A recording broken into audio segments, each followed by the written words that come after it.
that just for me, or did you send it off to all of us this morning? I blind copied and sent out to a bunch of people. And just a variety. Well, no, it was second notice, and I thought Yeah. the faces, I recognize a few people that take a special interest, especially in El Salvador. All right. I think we're going to start here. Question. We are recording this, right? Yep. Okay, I got a couple. Yes, I just hit record. Okay, then ask about that. Okay. Right. Are you ready? Good morning and welcome to Shift. Thank you for joining this Zoom platform. We're excited to bring this to you in real time. And later on, we want you to use the chat feature to ask questions. And if we have time, we'll get to those questions on air, or if not, we will respond to your questions via email or talking with you in person. Well, Trinity Shared Ministries, our outreach team, has selected a new global partner, and that is Opportunity International. For nearly 50 years, Opportunity has been helping the most marginalized families in the world build livelihoods and give their children a good education so that they can break the cycle of generational poverty.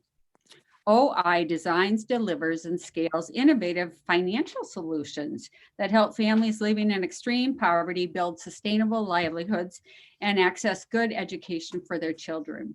Trinity's focus will be on Colombia, where OI forms savings and loans groups for displaced and vulnerable people, connecting some of the most disadvantaged families to a community group to start their journeys toward financial inclusion. Susie Eastman is a member of the board. Good morning, Susie. How did the outreach team make this selection? Yes, hi, thank you, Jerry. Over the past 18 months, Trinity Lutheran embarked on an extensive internal discernment process to assess current and introduce new mission partnerships. With our Christian conviction to engage in meaningful mission, both globally and locally, and our strategic plan as our guiding document, the Trinity Outreach Committee took a multifaceted approach to our discernment, including book studies, a congregational survey, and a multitude of small group conversations. After in-depth vetting of several global organizations, Trinity Lutheran is excited to announce a new global mission partner, Opportunity International. Well, that is great. And you know what? Sheila Ross is here, and she is a familiar face to us from the Ordinal Foundation. And Sheila lives just down Brown Road. Sheila, how did you get connected with this global organization? Well, thank you so much for having us here this morning, Jerry. We're just so thrilled to partner with Trinity Lutheran, and I'm grateful for the opportunity to greet everyone. My opportunity journey started actually back in 2010. My husband and I, who's also he's a pastor at Wayzata Community Church, we took a sabbatical trip, and part of that trip was going to Kenya. And during our time in Kenya, we spent a day with Opportunity International, which was my first exposure. And I'll never forget going to a trust group meeting, walking through the slums of Nairobi, greeting the business owners. And I was just overwhelmed with the hope and optimism that I saw by our clients. And that just really stuck with me. And so I continued to follow Opportunity over the next, supported also as a church. Wayzata Community Church supports Opportunity in Nicaragua. And I had an opportunity to go to Nicaragua on a trip in 2018. And I just knew that that's where God was calling me to serve, and was so fortunate to join the Opportunity team just a couple months later as an employee. So I've been with them for about 3 years. I'm also joined by Lori Olson, who's on this morning's call. She is my partner in our work, and she has been with Opportunity for 15 years. So she's my senior advisor and really the one who has taken me on this journey. So We're also joined this morning by Brian Olarte. Brian is joining us from Bogota, Colombia. He is the executive director of our Colombia program, and we're just so thrilled to have Brian with us this morning. And I know, Jerry, you have lots of questions for him, so I'll let you two take it away. I do. Hi, Brian. Good morning, Jerry, and good morning, everybody. It's a pleasure to be here. It's an honor. Well, Brian, will you tell us a little bit about Colombia itself? Sure. Colombia is, as you know, a Latin American country in South America. The population is 50 million or 50.8 million now. A little bit of the poverty in Colombia. In terms of income distribution and inequality, Colombia is the most unequal country in Latin America and the 7th in the world. So we have great wealth. There's great wealth and there's great poverty. The national poverty level is, excuse me, 36%. That amounts to 214,000 pesos a month, which is around $68. That is not the world extreme poverty level. That's the national. The economy is 50% informal. So that means that 50% of the population does not have a social security, does not pay into retirement, and has very little access to the amenities or the services that the government and the state should give. The national extreme poverty level, which is half of what I just shared with you, half of the $68 a month, is 10%. In terms of land and land distribution, 84% of the territory is rural area, and it could be or food could be harvested there. Instead, only 7% is cultivated. The rest is dedicated to land barrens with a lot of cattle. In terms of the conflict, we have 9 million victims of the conflict. The peace agreement that was signed in 2016 is all but crumbled, and we're back to rebels. We're back to several massacres. And we were reading or hearing in the news that we've had around 26 massacres in 2021, and a lot of social leaders are being killed because they're fighting to give back the land to the peasants that have been displaced. Like I said, 9 million people have been displaced in Colombia, and it has the highest number of internally displaced people. Wow. So you are in Bogota, and Bogota. and what is it like there? Well, like a wonderful friend of mine, the board chair of our organization says, in Bogota, you can find first, second, and third world prices. You can pay, what you pay in the first world for a soda in the north, and in the south, you can buy a dinner, which is mostly starch for that same 75 cents. There's a lot of, like I said, inequality. The 50% of the population of the country, in their livelihoods, they're street vendors. They sell coffee maybe in the street. They have several food. They do food and they sell it in their neighborhood, or they're day laborers. So, or a lot of our clients are recyclers, because there's even very little demand for coffee in the street because of the pandemic. So a lot of our businesses are starting to be affected because of the pandemic. So a lot of the clients are scaling down or going down on their businesses. So it's like everywhere in the world, it's precarious. It's a situation that we need to help help our people. And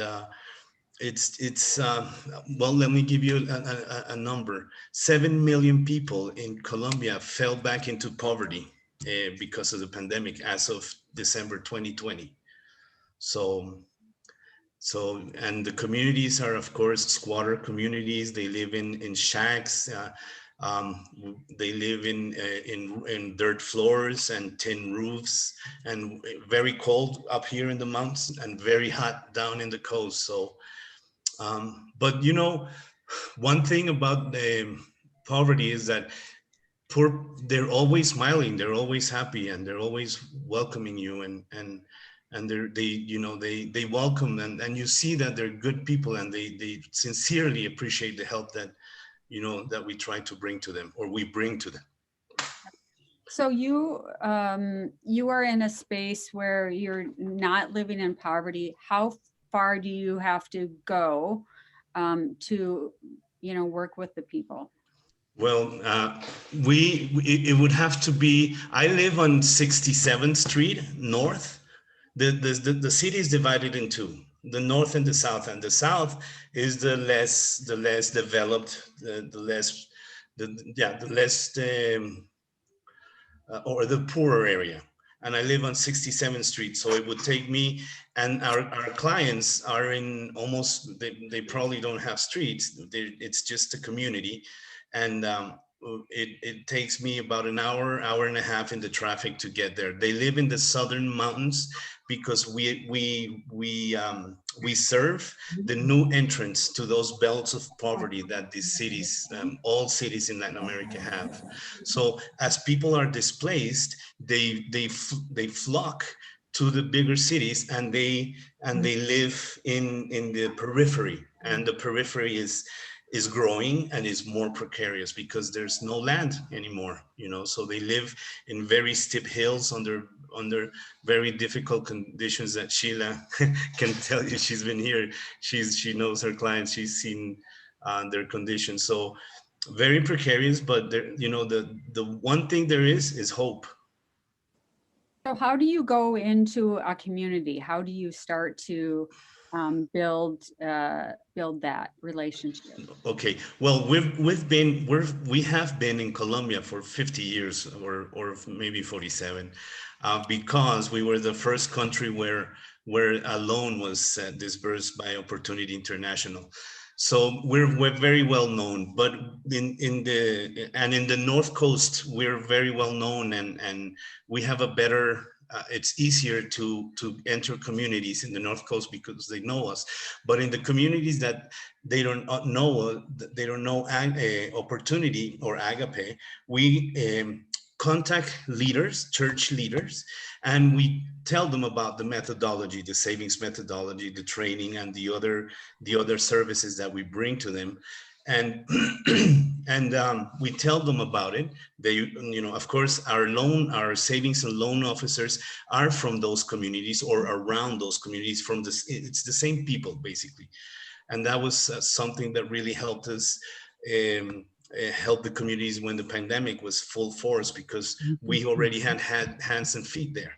But we go to the church leaders or community leaders and we tell them about the methodology, and they always like it, and either summon people for a meeting so we can tell them about our work, or they tell us who has that power to summon people, or to summon people to come together and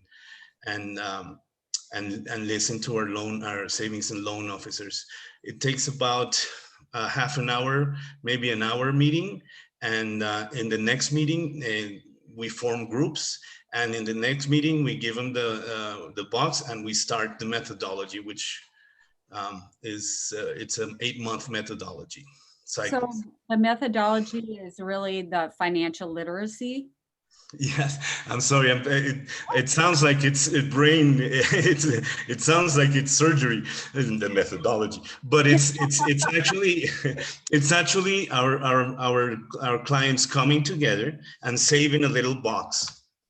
They meet every 2 weeks and they get training. They get financial literacy training. They get training in savings, in budgeting. They get training in the financial world or the financial system of Colombia. and the idea is to get them to think that banks are not their enemy, you know, especially social banks. So, and the idea is to bring them into the formal economy so they can get loans and leverage their businesses. But so they come together and they save all through the 8 months that they save. They get training, like I said, in financial literacy. They get life skills training, and they get entrepreneurship training. And this is rendered by our loan officers who are trained by our supervisors. And we have, so the methodology or the savings itself is a training, because they save into a little box. Then they give loans to each other. So it's a co-op for all intents and services. They give loans to each other, and then they repay the loans with interest. They set their own interest. We don't ask them to do anything. We just give them we empower them basically to save. Once they repay their loans, then there's more money in the box because of the interest. So there's they get the term of, or the concept of valuation of the asset, and so it's a training of itself. And then we have other trainings which are safe water management, because we have in water. So we train them in safe water management, and the communities that need water filters, we have a program called Safe Water, and what we do is bring training to the community and let our clients, or ask our clients, to save for a portion of that water filter. It's a huge biosand filter that our communities we give to our communities that really need water. Another product that we have is roof and floor. So we ask them, we train them on how, or we give them a training class on how to do sound construction, progressive construction of their homes, because their homes are precarious, and they build walls without any support or any foundations. And many times the walls fall, and it could hurt children. We've had accidents, or in Colombia there's many accidents. So once we give them that training, then we ask them if they want to have a project of their home. They save for that project, and then we give them a technical assistance on that project. So we pay our recently graduated architect to go and look at their project and give them a technical assistance. So it's basically a methodology, or our services, or a portfolio of services, are all geared to giving our clients a chance, and dignified place to live, and access to water, which are savings, access, and a roof. that is Water. And makes me excited to hear a little bit more from Susie, because Susie is going to tell us about Trinity's focus for this in our Lenten offering.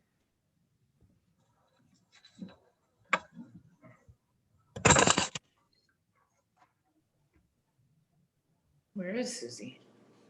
Here's Susie. She's Whoops, I was muted. Whoops. Okay. Sorry about that. Yes, Opportunity International is going to be our Lenten offering this year.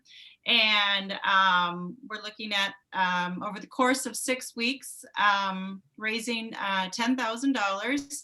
And the good news is that we already have half of that raised already. So we're nearly halfway to our goal. Over the next 6 weeks, we have activities planned. We have multi-generational activities planned for our congregation. And one of the first activities we're going to be launching is the congregational reading of a book called Unpoverty by Mark Lutz. Mark works for Opportunity International, and he has worked in missionary work for a very, very long time and wrote a book about all the stories and all the people that he's met over the course of the years, and is a firm believer that financial literacy is the way to, and inclusion is the way out of poverty. So our congregation is going to read that book together in our small groups and individually. If you need a book, let church know. We're asking for a $5 donation, and we'll have your name on the book at the narthex if you want to read along with us. We're also going to be having a shift in March featuring Mark Lutz, the author of the book, where he's going to come and share his insights about his travels and his insights about the book and this project. We're also going to have youth activities. We're going to have a Netflix movie night with our high school students, and we're also going to teach our congregation, our little ones and our families about savings and loans. We're going to have a savings and loan box for them, which I think we're going to talk a little bit about later on in this program, to simulate what it's like to live on as little as $1.25 or $2 a day for our family group. So we're very excited to launch this during Lent, and I hope we reach our goal. Yeah, that's great. So our Lenten services will be online, and you can give online, but you can also, drop off a check or send it in. So thank you for those details, Susie. Sheila, I think you have a simulation of that savings. Will you tell us about that? Yes. So, we have been talking about this partnership for quite some time, about 18 months. And what we've learned in the extensive process is that you really want this relationship to be more than just, you want to immerse your families, your congregants in the experience of global mission work. So we devised just an activity. It looks a little bit like this, that you will have an opportunity to get as a family in the next week or two. And basically what it is a simulation of the methodology that Brian was talking about, where we're going to give, there's going to be a box that's going to look a little bit like this, and some prompts and some client stories on the inside of this pamphlet to give you an idea of what it is to live in extreme poverty in Colombia. We want you to engage in the conversation as families, as friends, as small groups. Brian was so gracious to actually go and give us some real stories of clients that he serves in his savings groups. So these are real people.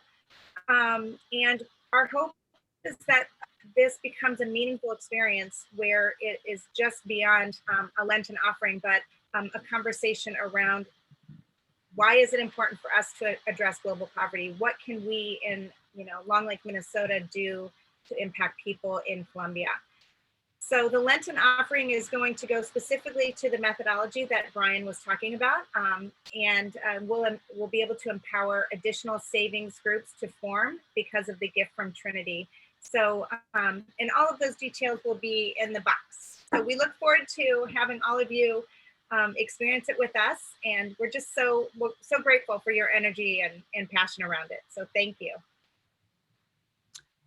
Jerry, did you have a question? You have a question, Pat. I don't know how to do it.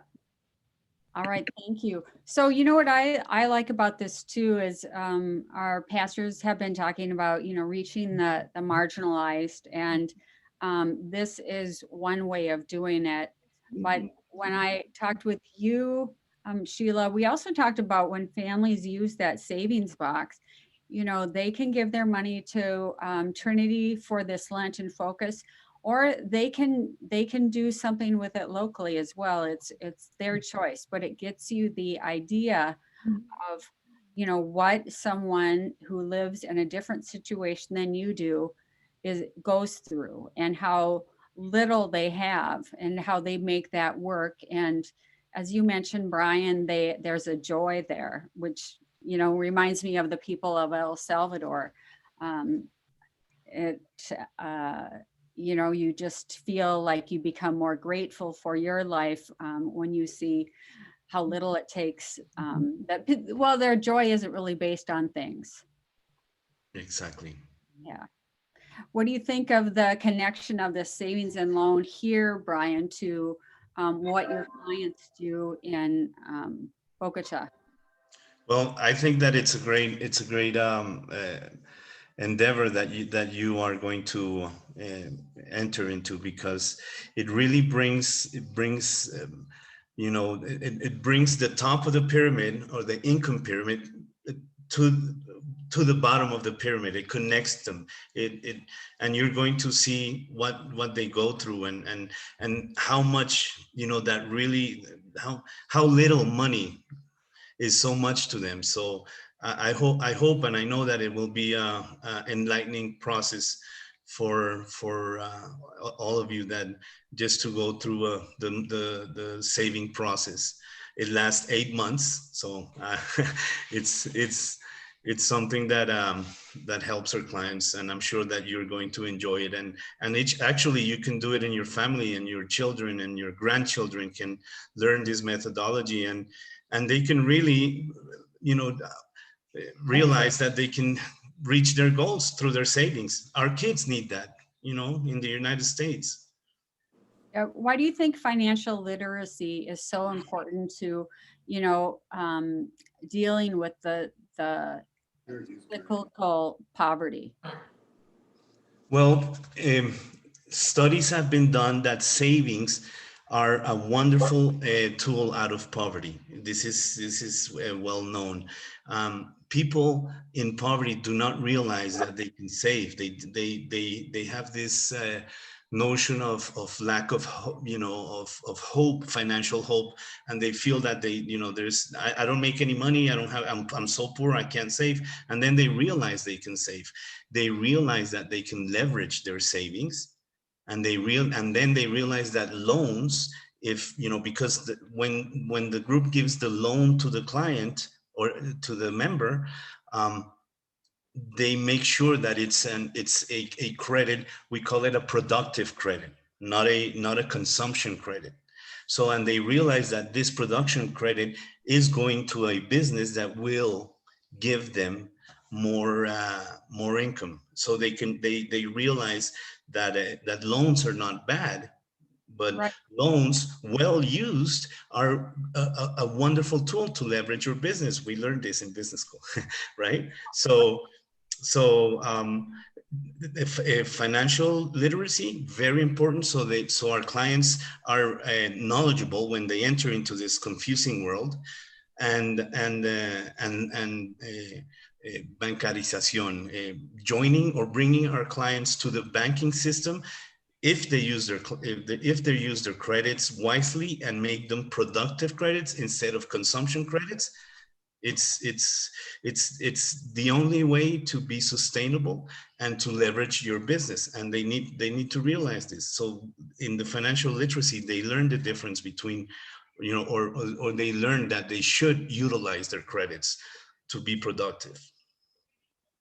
Thank you. That is great. Sheila, do you have anything that you think you would like to add here?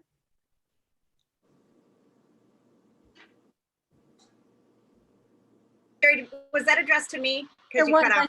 Sheila, do you want to add anything? Sure. Okay.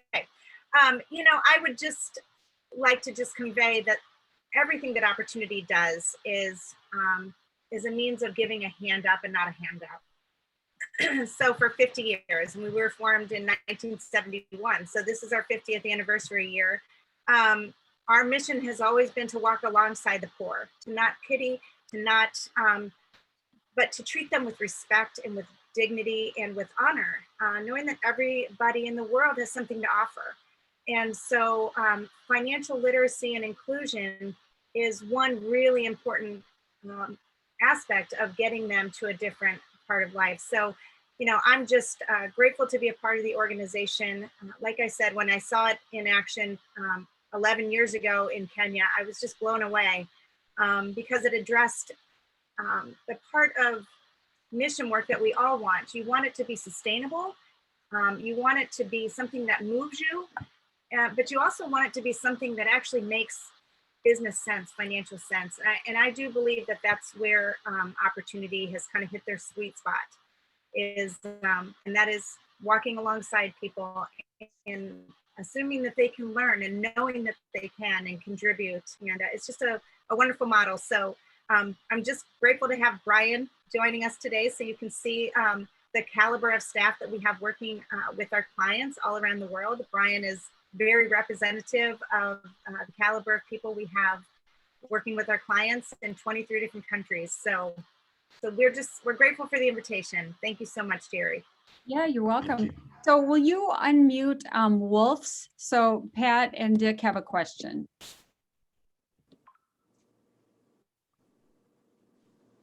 I know you're looking. I think they have to unmute themselves. It's in the lower left-hand corner. So Pat, there you go. There you go. Got it. Well, we were on a few minutes late, but I wanted to know when She's good too, huh? through the project to build a home, do they own the land their home is on? Thank you so much for that question. In some instances, they do own the land. In some instances, it's a squatter community. So the land is under a conflict, not a violent conflict, but under yeah, there's so when people come to the mountains and in the outside of the cities, these land belongs, usually it's nothing is built there. They come and they build their shacks, and then the land becomes in you know, they stake a claim on the land, and then there's lawyers involved by the landowner and the city. Most of the time, the city, there's nothing they can do because these people have nowhere to go. So after years, what ends up happening is that the owners of this land end up donating the land to the government, and the government then makes the land legal, or legalizes the community. And they, while all of this is happening, they have bills of sale, so they sell the land to each other. Maybe a lot can be you know, $400, and they sell the land between each other. Once the land is legalized or accepted by the government or the state, then they own the land. But in many instances, like in the sunflower community, it started as a squatter, and this land was owned by a big cement company, and they tried the cement company tried to kick them out with the police, but they resisted, and now the cement company has given up and given the land to them. So they're in the process of making the land legal. And this squatter community has been there for 8 years. So it's been 8 years of turmoil, not violent, but, you know, of going back and forth for the land. Thank you for that thorough answer. Sorry. No, it's very good. So we have a few things to end our discussion, a few things that you can do. First of all, you can pray for this relationship and for the people to experience better lives. And you can pick up a book, the Unpoverty book, at church, or let us know that you would like one. Let anyone on the team know. And there are a couple groups reading that, and it is being sort of integrated through with confirmation in terms of the subject. And then the boxes, the savings and loan boxes will be available for pickup at the end of this week. and you will hear more about that. And then if you do read that book by Mark Lutz, we will be having a shift with Mark Lutz in March. And we will talk more about the stories in there, hear about his amazing experiences. And the book on poverty is also available through Kindle. So look for that there. And a little bit just more about Mark Lutz. Everyone says he is fantastic. So you won't want to miss that shift and that opportunity to connect with him. Well, so thankful to have Brian from Colombia, South America, to have Sheila just down the road here, to have Lori Olson, who keeps Sheila whipped into shape, and to have Susie Eastman from our team. Thank you for the work that you do. Thank you for bringing us all this message, and we hope you have a wonderful day. Thanks so much, everyone. Thanks so much, Jerry. Thank you so much. Thank you for having me. Bye. Thank you. Thanks.